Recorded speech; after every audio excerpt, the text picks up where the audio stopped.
La Liga's most expensive starting 11. The formation is going to be a 3-2-4-1, as I believe that's the best formation to fit in the most expensive possible players. Starting off with the goalkeeper, Jan Sillissen.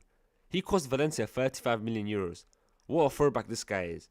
I completely forgot about him until making this video, and I found it nostalgic to see this guy's name.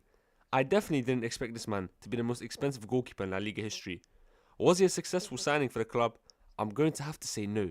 The second most expensive signing in the club's history, and he lost out on being the starting goalkeeper in his third year.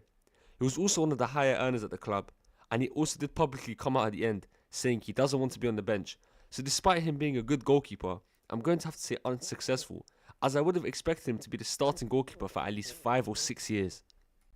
At right centre back is current Barcelona and French international Jules Koundé, who cost the club 50 million euros. Koundé is entering his 4th year at the club, and during his time so far at the club, he's won 2 La Ligas, in which one of them ties the record for the most clean sheets and least amount of goals conceded in La Liga history. And the other one, which was last year, he was regarded by many the best right back in the world, if not top 3. Originally bought as a centre back, but transformed into a right back for both club and country. He also scored a win in the Copa del Rey final last season in extra time against rivals Real Madrid. So I'm going to have to say, Koundé has definitely been successful for Barcelona. Don't let his form this year fool you. At times, their defence has looked shaky this year, but they're still first in La Liga, and we can't just forget Koundé has done... Sorry, I can't even speak. I said, we can't just forget everything Koundé has done for the club in recent years. Let's not be too reactionary.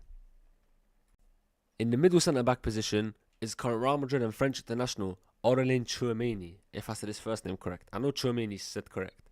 Who cost Real Madrid 80 million euros. Yes, I'm aware he's mainly a CDM, but he's played centre-back quite a bit in the last 2 seasons, so he fits the requirements to go centre-back. Tchouameni did have a dip in form last year, but in his 4 seasons at the club so far, he's been an exceptional player, replacing Casemiro with ease, and that was never an easy task to begin with. Casemiro was the best DM in the world for years at Real Madrid. He's also managed to win the Champions League, Copa del Rey and La Liga trophy in the meanwhile. He's been crucial for them this year in breaking up opposition play, and he has a very good pass on him that is actually quite underrated, because when you usually think of Tchouameni, you think of the blocks, the tackles, but his passing is also elite in my opinion. He's been a successful signing for Real Madrid. At right centre back, completing the back line, is current Real Madrid and Spanish international, Dean Huijsen, who cost the club 62.5 million euros.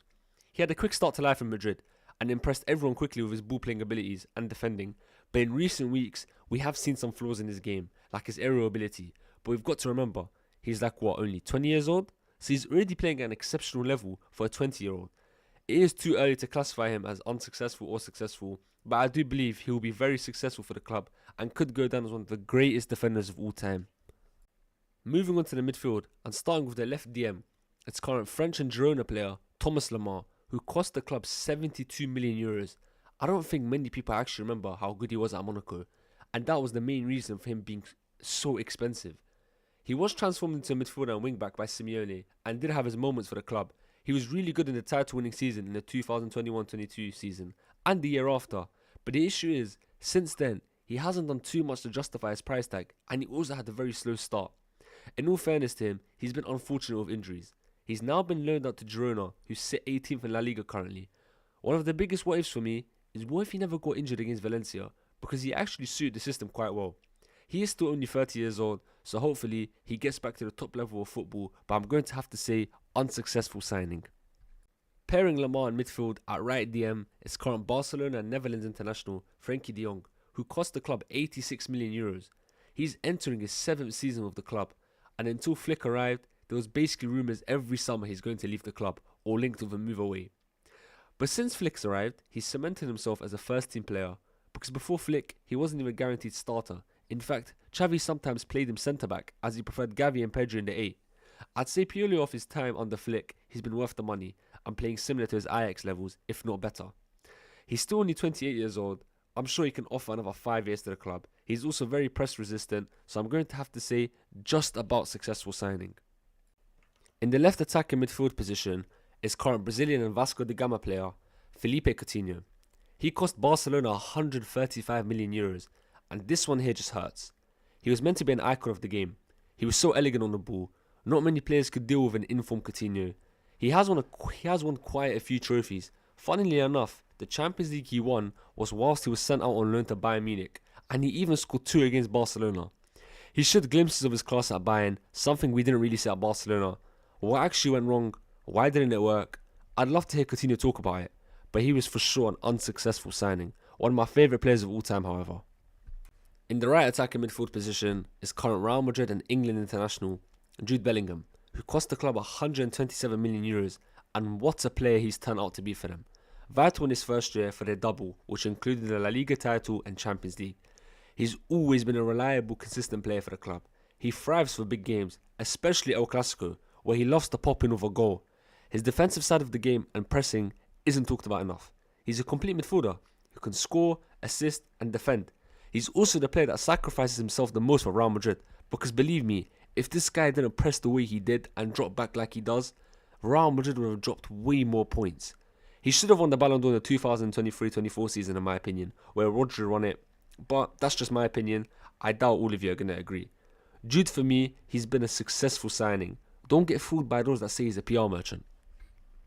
At left wing is actually someone who's retired recently. Another signing who just didn't live up to the expectations. Former Belgian and Chelsea star, Eden Hazard. It feels disgraceful to call him a Madrid star, but at Chelsea, how good was he, man? Arguably top 3 players in the world at one point during his time at Chelsea. He cost Real Madrid €120 million, and the one game he looked like his Chelsea self was against PSG before he sadly got injured. And since then, he was never really the same and never managed to recover. It's sad, because I think the majority of us would have liked for Hazard to work out at Real Madrid. One of my favourite players to watch in the Premier League. I wish he stayed longer and didn't retire or moved to a different club, because he was still only 32, 33 when he retired. He could have gone on, man. An unsuccessful signing for sure, but a legend of the game. At right wing is current Ballon d'Or winner Ousmane Dembélé, who cost Barcelona €138 million, the most expensive La Liga signing in history. Again, a bit similar to Hazard, although I'd say he did have a bit more joy than Hazard at Barcelona. But he still didn't live up to the expectations, and he now has a toxic relationship with the fans. To be fair, during his time at the club, he really did have a toxic relationship with them, but it got worse after he left. The fans booed him in their last matchup against PSG, where he scored and knocked them out.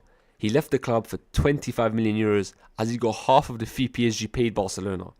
He was starting to pick up decent form, but I don't think he'd be the player he is right now if he didn't leave Barcelona. I doubt he'd have a Ballon d'Or. At PSG, he's become one of the world's best players, world class, and cemented himself in football history, but for sure an unsuccessful signing for Barcelona. Completing the attack and starting 11 is current Al Nassr and Portuguese international João Felix, who cost he cost Atletico Madrid €127 million. What went wrong here, man? He had the world at his feet at Benfica. Was Atletico maybe the wrong club for him? You have to also remember, he was 19 and brought in to replace the club's best player, Antoine Griezmann, who joined Barcelona for €120 million, but we couldn't even fit him in here.